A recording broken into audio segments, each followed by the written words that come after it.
911, where is your emergency?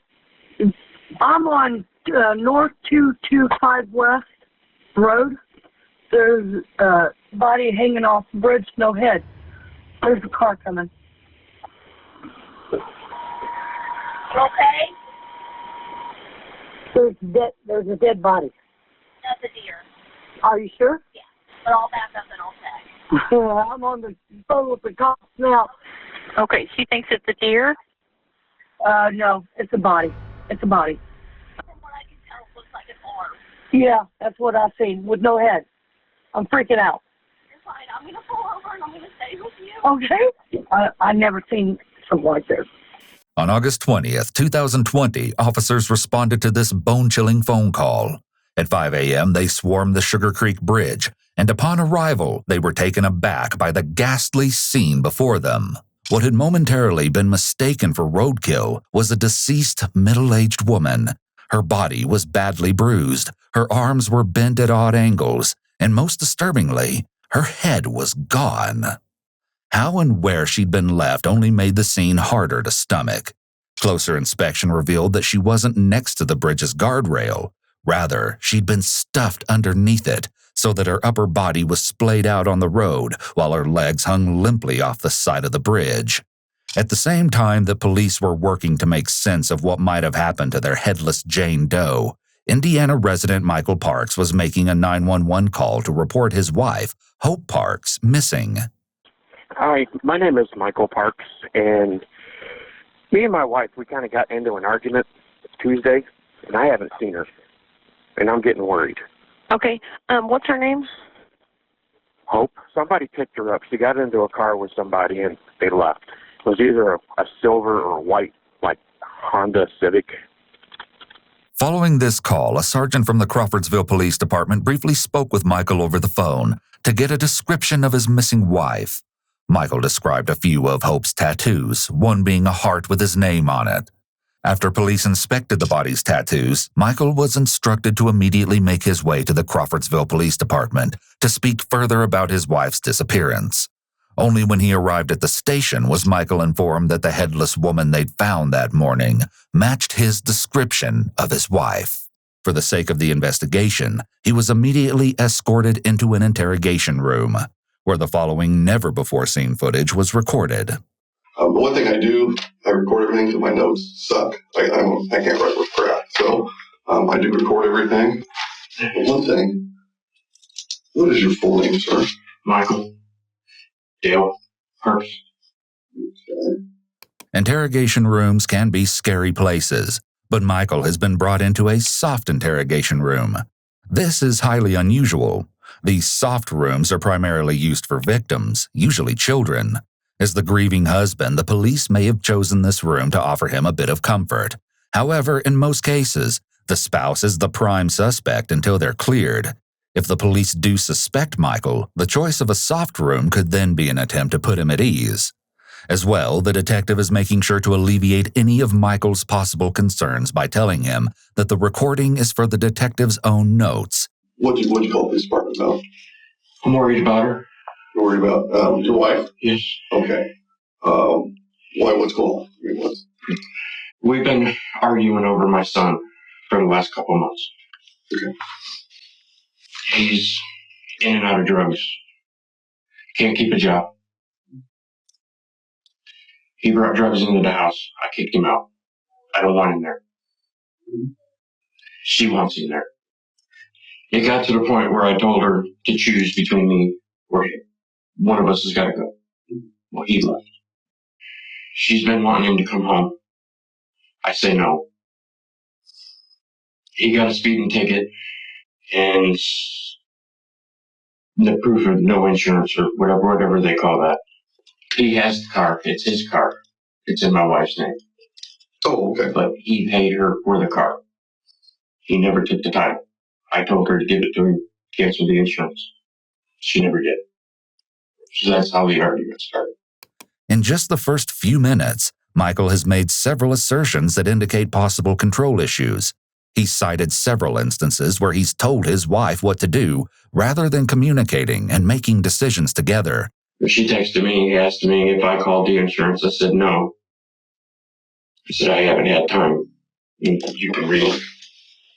Okay. Let's see.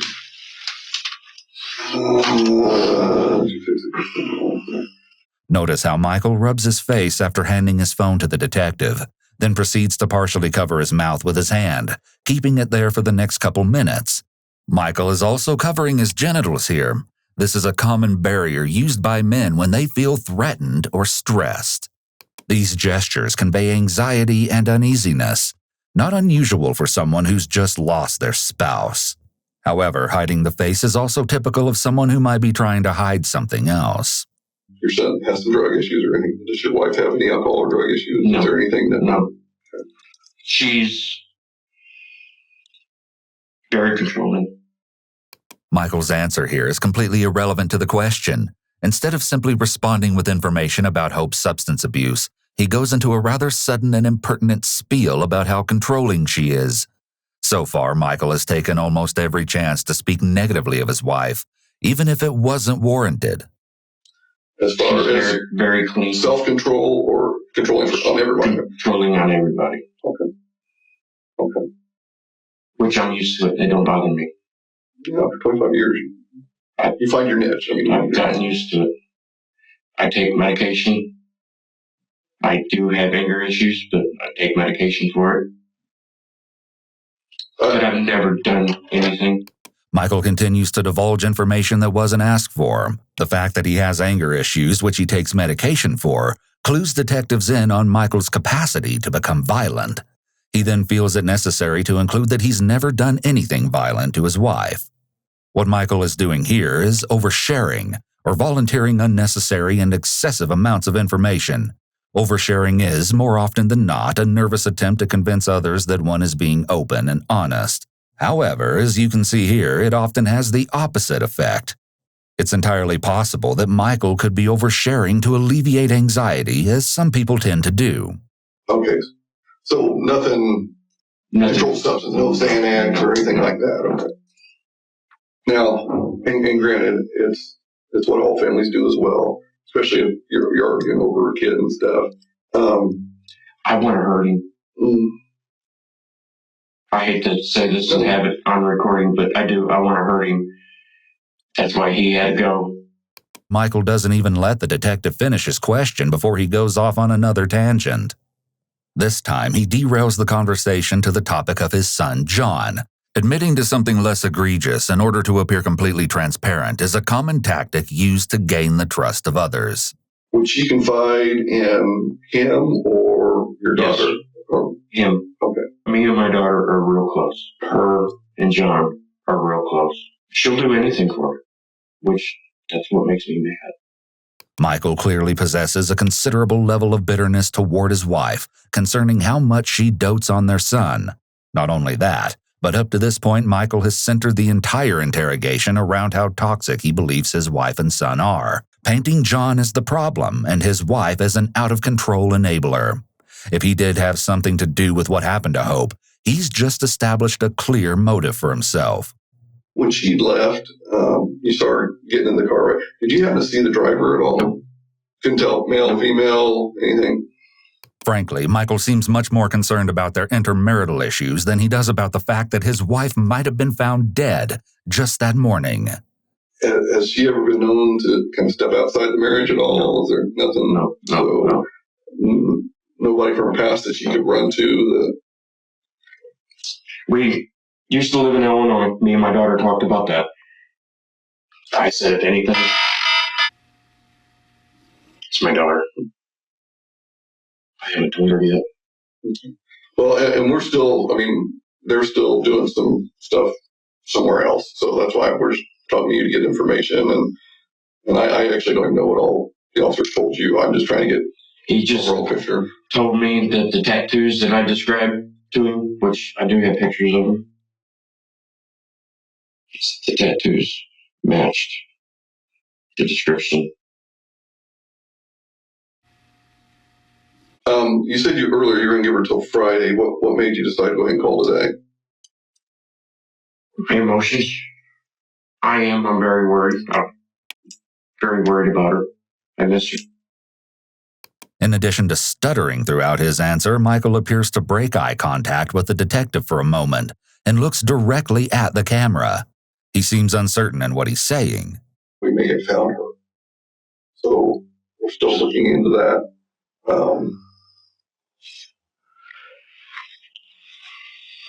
Before now, Michael has been informed that the tattoos found on the headless woman matched those of his wife. However, hearing the news again begets a distressed reaction, which is expected. He covers his mouth with his hand and looks away from the detective. He also uncrosses his leg, a shift referred to as an anchor point movement. When someone is stressed, you'll commonly see shifts in their anchor points. In the case of a person who's sitting down, like Michael, their anchor points are their legs, buttocks, and back. Though his physical reaction is appropriate, it seems oddly void of the usual overwhelming anger or sadness that you might see from someone in Michael's position. What made you think that something had happened to her?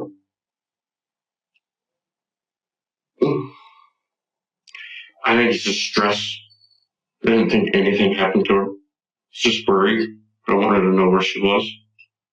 This question is at first met with silence from Michael, perhaps because it requires him to go into detail about how he feels about his wife's disappearance. He seems uncomfortable and exasperated, but he proceeds to mumble an answer from behind his hand. He's going to go over a couple papers with you as far as the consent, and just consent to search your house and the car, because there's some things we need to find out about her. Because like I said, I don't know her, I don't know you, because we need to find out how she got search her car. Yeah, but I'll go ahead and let him fill that paperwork out. I'll step outside and I'll try to get some more information. Michael's body language is very important here. At the mention of needing to search their home and car, Michael begins to noticeably fidget.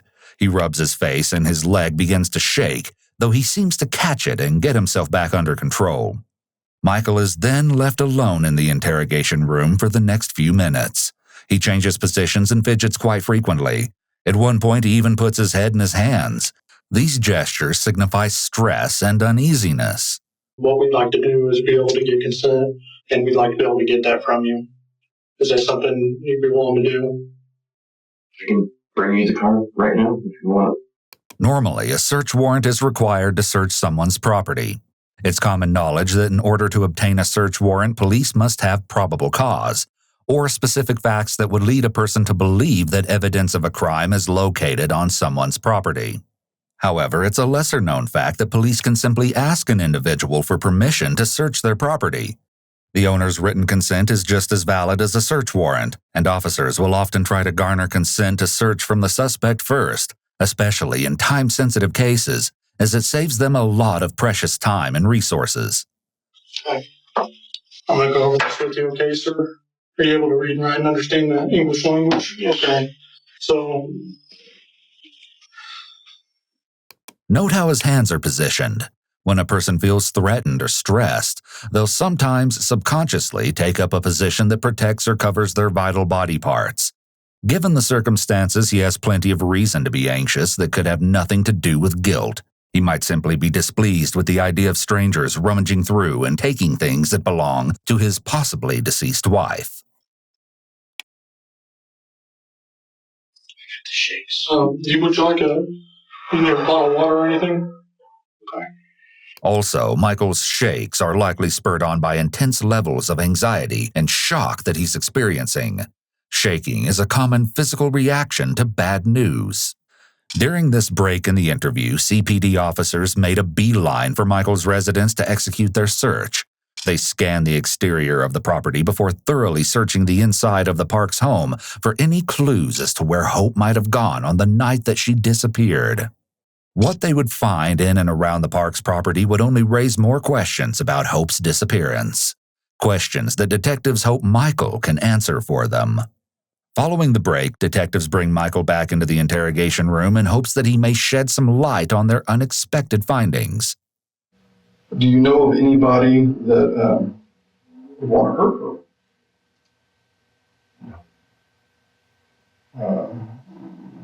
You said she wasn't close to anybody else. I mean, somebody that would be, She knows how to piss people off, I can tell you that. She knows how to piss people off, or you know how to piss people off? No, she knows how. It's chilling that Michael can describe his wife in such a shocking and insensitive way right after she's been found so devastatingly mangled and discarded. Perhaps he's using a bit of humor to cope with his feelings, or perhaps detectives are getting a peek into Michael's true feelings toward his wife. Part of what we were looking for, and we found some blood at your house. Would there be any reason why there would be blood at the house? The question of the blood is sprung on Michael quite suddenly, likely in the hopes that they'll catch him off guard in a lie. This is called a bait question. The detective will carefully observe Michael's behavioral responses to this question. Me? I cut myself. My finger. I smashed my finger. There was some blood located in the garage. That would be when I smashed my finger. I was doing the transmission. And you say you saw the motor and stuff in there, didn't you? Mm-hmm. See the truck? It's a badass truck. The remark about his truck seems completely inappropriate given the circumstances. However, it's not uncommon for someone who's experiencing high levels of uneasiness to make out-of-place comments in a subconscious attempt to escape the situation. So this is kind of where you need to kind of step up to the plate and tell us what happened. It was at your house. Did something happen to her? Not with me. There's nobody else that could have been. I don't know what to tell you. Michael simply shrugs off the detective's theory that he somehow took part in his wife's murder. A person in his position would typically react with some measure of shock or outrage at such an accusation. Michael, on the other hand, doesn't even seem interested in what they found inside his home or what the findings could possibly mean. Saying I did something? Yeah. And we're just trying to figure out, I mean, obviously, you're not a bad person. You work, you've got 2 kids with her, you've lived a long life with her. This is a strategically placed pacifier since, if Michael becomes too upset, he might close himself off or request a lawyer. This would immediately end the interview. It's in the detective's best interest to keep Michael open and willing to answer questions. I didn't do anything. I swear to God, I did not do anything. Swearing to God serves a similar function as a qualifier here. It's used as an attempt to add credibility to a statement that's otherwise hard to believe. This is called bolstering. Well, part of it is, like I said, we went through the whole house. We found everything. The detective is intentionally being vague about what investigators found at Michael's home in order to gauge Michael's reaction before the big reveal. What's everything? Her. The rest of her. Okay. So What? her head. You know, we found everything.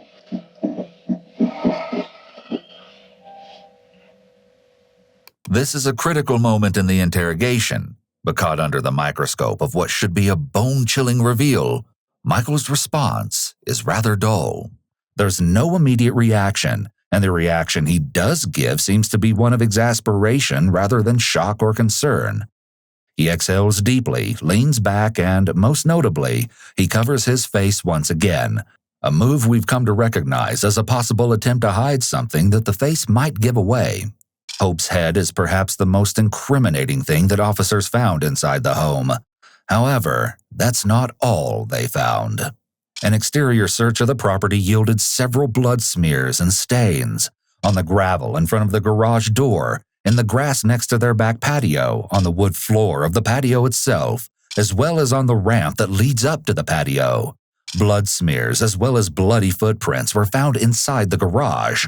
A bullet casing was also found in the grass near the patio. The interior of the home was reportedly very clean and well kept. That is, until officers got to the basement. Spots of blood were visible on the steps leading down into the foreboding cellar. Continuing down the stairs, it became apparent that there were drag marks in the shallow layer of dirt that covered the concrete basement floor. Large bloody zip ties and torn pieces of plastic were also found in several locations around the basement. Down there, among the dust and discarded equipment, officers made the most unsettling discovery of the investigation: Hope's severed head. It had been wrapped in plastic shopping bags placed in a shallow hole in the floor and covered in dirt and debris, hidden by a pile of flex ducts that had been arranged on top of the grave. Circumstantial evidence makes it apparent to everyone present that Michael had something to do with his wife's murder. However, there's not yet any physical proof that he is the one that hurt Hope. So, and obviously you're not a bad person. You've provided for your family. You've done. So what happened? What snapped? Here, the detective is suggesting a lighter version of events, that Michael simply snapped under the pressure of his controlling wife. This version paints him as a generally good person, maybe even as a victim himself. However, if Michael were to go along with this reasoning, he'd still be admitting to killing his wife. I know what you're thinking, but no, it wasn't me. I'm sorry. Who else could be? Talk to my son. Michael has gone out of his way to paint his son in a negative light. Now he's finally come out and said what he seems to have been implying. He claims that his son John is likely responsible for Hope's death. I've told you we've had people come to the house. Mm-hmm. My neighbors know about it. Yeah, I've talked to him quite a bit today. But part of it too, you're telling your son, if he's screwing up, you need to step up to the plate. And if you screwed up, you need to step up to the plate. Yes, I understand. There's nobody that's going to hurt your wife like you would hurt her. And that's what happened to her. It wasn't me. No. Before Michael denies involvement this time, we catch a brief moment of hesitation, as if he's thinking about something before he seems to snap back. He then makes several sudden movements. He shifts his legs, buttocks, and back, all three anchor points that we discussed earlier. Michael's denial is rather weak, using one-word answers and looking away. An innocent person would be forceful and adamant with their denial when being accused of murdering their wife. He's likely reflecting on his decisions up until this point and weighing his options. Next person I need to talk to is your daughter. And I'm going to have to explain to talk to my daughter.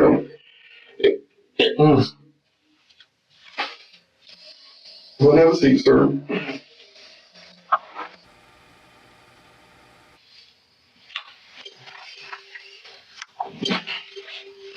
The detective instructs Michael to sit back down to reassert his authority and for safety reasons, as he wants to be able to see him.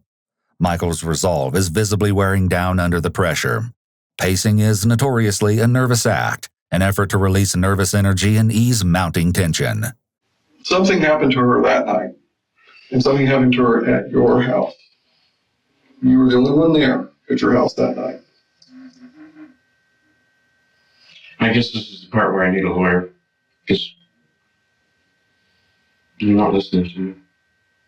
To invoke one's right to an attorney, the suspect should unequivocally declare that they want to speak to an attorney. However, if the suspect gives a more ambiguous remark about obtaining counsel, most courts require the interrogator to inquire further to clarify their desire. Michael has not yet stated clearly that he wants legal representation.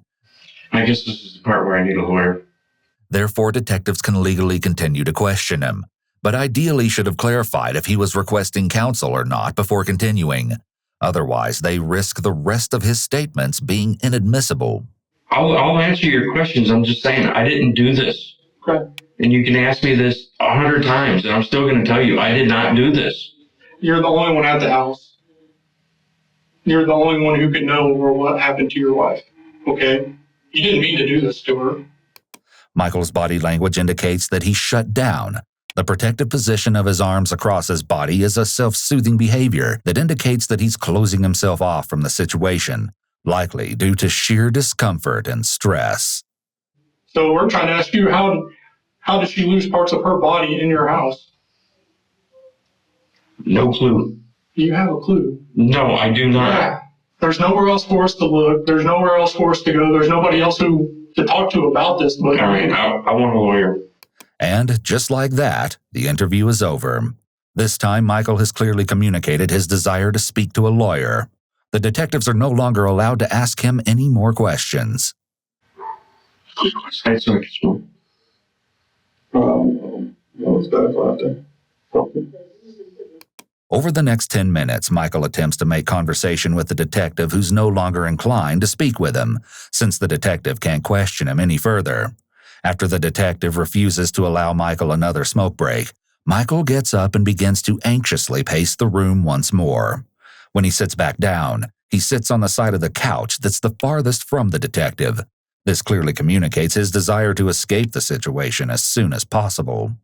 Finally, the silence is broken by a police officer who has come to put Michael in handcuffs. His hopes of removing himself from the situation are dashed. You guys got this all wrong. Can't talk to you anymore, but Michael makes one last plea of innocence, but detectives are no longer feeding into it. He's escorted to a holding cell by a pair of armed police officers. However, this isn't the last that detectives will hear from Michael. Over the next few days, officers continue to investigate the Parks' home and cars, follow up on potential leads, and speak to the couple's friends and family members. Detectives have lost hope of getting any valuable information out of Michael. That is until 4 days later, when he unexpectedly requests to speak to detectives again without a lawyer present. Hey there, Mr. Parks. Sure you remember me from the other day? Yes, sir. Okay. This interview takes place the following Monday. It was Tuesday. I got off work early at 3:30. I was home by 4:15. Kids came over. Like I said, that was not a lie. We were arguing, like I said, over my son. I was on the back porch after everybody left. I was going to shoot a groundhog. I had groundhogs in the backyard. I knew it. My neighbor does. He never came back. I went to discharge the gun. I shot 3 rounds into the tree. I went in the house. I was going to clean the gun. I sat at the kitchen table. It went off. There was still 1 round in it. She hit the floor. She was fixing dinner, and I panicked. I just flat out panicked. I didn't know what to do. In the state of Indiana, accidentally killing someone doesn't make a person guilty of murder. To be considered a murder, the prosecution must prove that the killing was intentional. Therefore, if detectives accept Michael's version of events, then the most Michael can be charged with in the state of Indiana would be reckless homicide. Even then, in order to win a reckless homicide charge, the prosecution would have to prove that Michael was acting recklessly, and that his recklessness somehow led to Hope's death. There was blood everywhere. I covered it up. I picked everything up. I cleaned the mess up. I put it in the garbage. Everything else is just kind of a blur. If Hope's death was an honest accident, it doesn't make logical sense that he would try to cover it up. Typically, when someone has accidentally hurt another, especially someone they love, their first move would be to call for help or to take some action to try to save their life. Michael, on the other hand, didn't even try to correct his supposed mistake. To make matters worse for detectives, Michael's story not only features unlikely details, but also missing details or blurs that detectives have to uncover. His recount is seeming more unreliable as it unfolds. what do you do after that? I sat there and I cried. I thought about everything that was going on with fighting, with John, with the gun. Nobody was going to believe me. Michael has gotten to what is supposedly a very emotional and traumatic moment in his story. Therefore, it's odd that he recounts it with little emotion. His lack of emotional reaction over the course of the interviews is noteworthy. I didn't know what to do. I'm sorry I lied. No, that's fine. Now here's a chance for you to tell us what happened. So she's on the floor. You're upset, obviously. What did you do at that point? I wrapped her in a tarp and took her down to the basement. I cleaned everything up. By telling detectives how he moved the body and cleaned the scene, Michael might have just unknowingly admitted to tampering with evidence. Even if he does secure himself a lesser murder charge, the prosecution could potentially use that information against him to get him more jail time. When you took her downstairs, you said you wrapped her up in a tarp. What was the blue tarp? Michael covers his face entirely with his hand, and his voice breaks as if he's crying. It doesn't seem that there are any other indicators of genuine emotion, though. No sniffles, tears, or heavy breathing. If this is an attempt to feign sadness, it's a rather lackluster one. It's more likely that this performance is an excuse to hide his face, which Michael has proven to do when he's lying. I only know about guns and what people tell me, so I'm just regurgitating information as far as... That's the only gun I've ever fired. Okay. The closer you are to something or somebody, you get more residue, and the further away, the less residue you get when you fire the gun. So she seemed to have some residue around the entry wound. So that would indicate that the gun would be closer, well, 4 or 5 feet. This single piece of evidence puts a rather large hole in Michael's story. If Michael can't bridge this gap between his story and the evidence, it would be nearly impossible for Michael's attorneys to prove that the shooting was accidental. And for me to be able to help, I gotta know your side. I don't know how close she was standing. I know that she was getting ready to fix dinner. That's all I know. And I sat down. I had the gun in my hand. That's when it went off. I'm telling you, I did not do it deliberately. Michael likely knows that he's in a deep hole right now, since his assertion that he didn't deliberately shoot his wife isn't said with much conviction.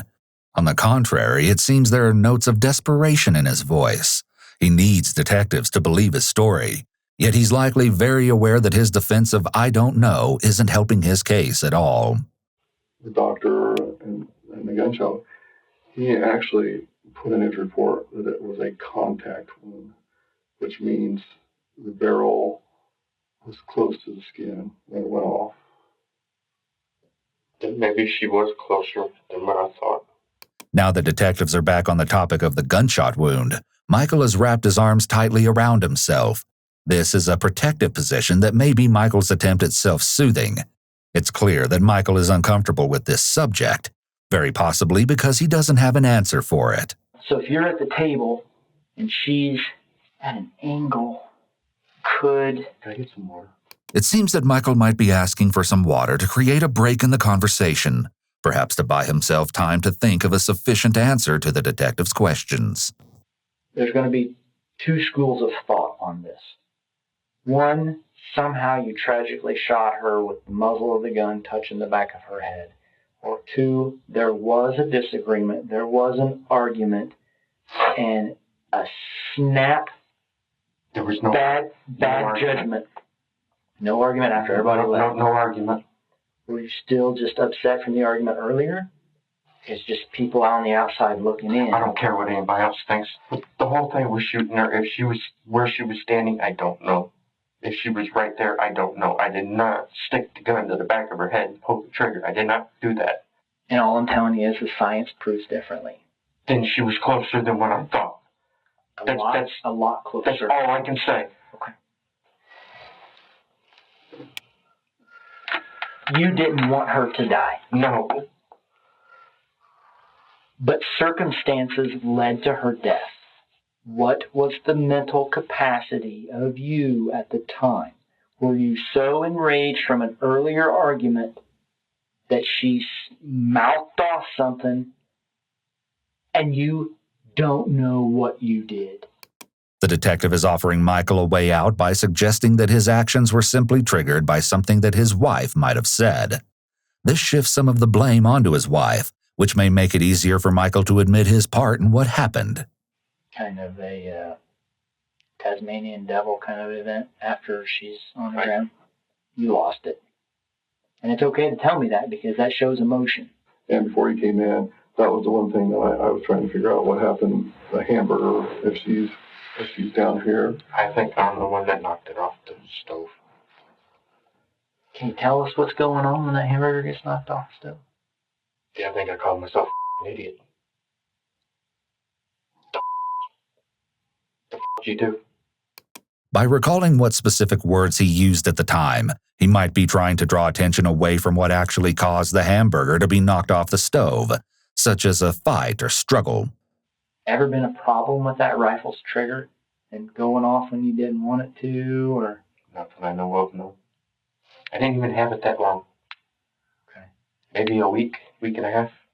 The fact that Michael had only been in possession of the rifle for such a short period of time could be used as evidence against him in court. The prosecution could make the case that it was reckless of Michael to be wielding a loaded firearm that he wasn't familiar with indoors, especially next to a family member. The detective begins questioning Michael about the details related to dismembering his wife. I mean, she's got, none of us are young anymore, so, I mean, your skin doesn't stay like it should. So each drag, did like just the muscle and the skin go with it? I don't even remember doing I it. don't remember that part. Yeah. And that's the brain, again, trying to protect you from typically the goriest, most traumatic parts. Another benefit of Michael's selective memory defense is that he doesn't have to disclose the gory details of what it was like to cut off his wife's head. He could be under the impression that giving those details would only serve to make him appear more like a cold-blooded killer. There is no way that the gunshot happened the way you're presenting it. So this is the time. Like I said, I don't remember exactly how it happened. I'm telling you, I did not do it on purpose. Didn't kill her on purpose or didn't shoot her on purpose? I didn't shoot her on purpose. The detective's question implies that Michael might have intended to shoot Hope without intending to actually kill her. However, under Indiana law, this is actually somewhat of a false dichotomy. Murder in Indiana is classified as any killing done purposefully or knowingly. Here, knowingly means taking action without the specific intent to kill a person, but nonetheless with knowledge that death is substantially certain to occur.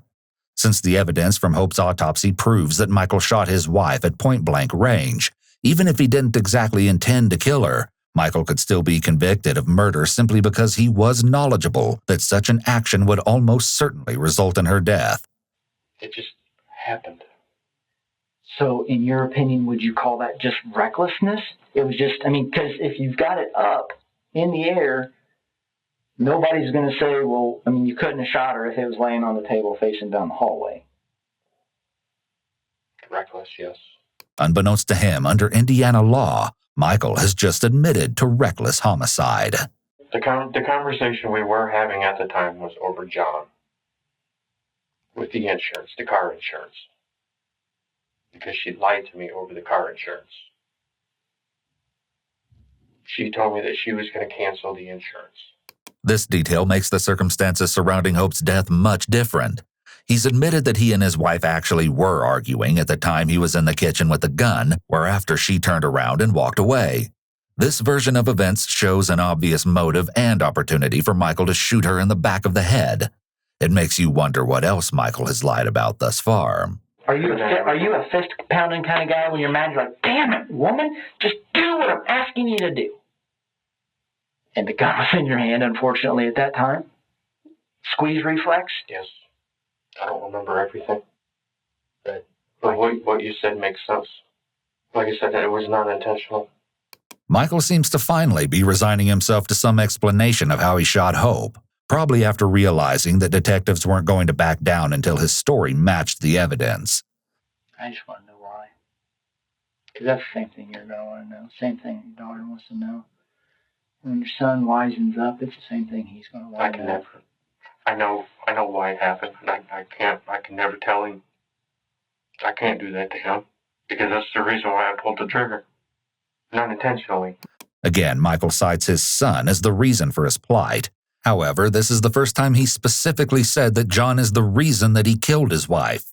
He quickly tries to backtrack, though the statement implies that Michael is probably more aware of the reason behind Hope's death than what he's letting on. He may have slipped up due to stress and fatigue from the long interrogation. After 4 long hours, the interrogation is now over. Michael is escorted from the interrogation room without further incident.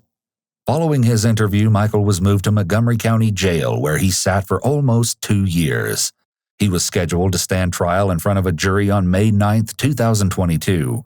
That is, until investigators made a single haunting find that would spell doom for Michael's case.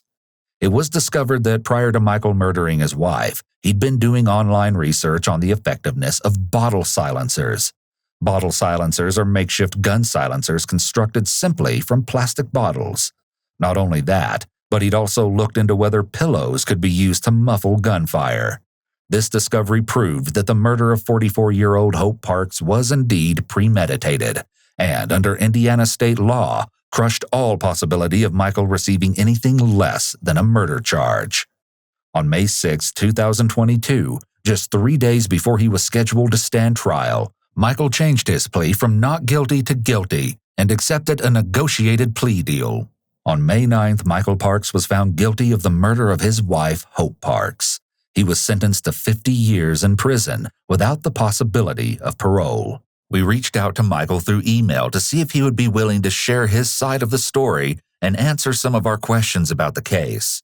At first, we didn't hear back, but when Michael finally responded, he stated that he would only participate in a discussion if we met his list of demands, including $300 to be put into his commissary account and for a fan and a television, specifically 36 inches or more, to be shipped to his facility. We did not agree to any of these terms and are still waiting to hear back if Michael will speak with us. Michael is set to be released in 2070 when he is 94 years old.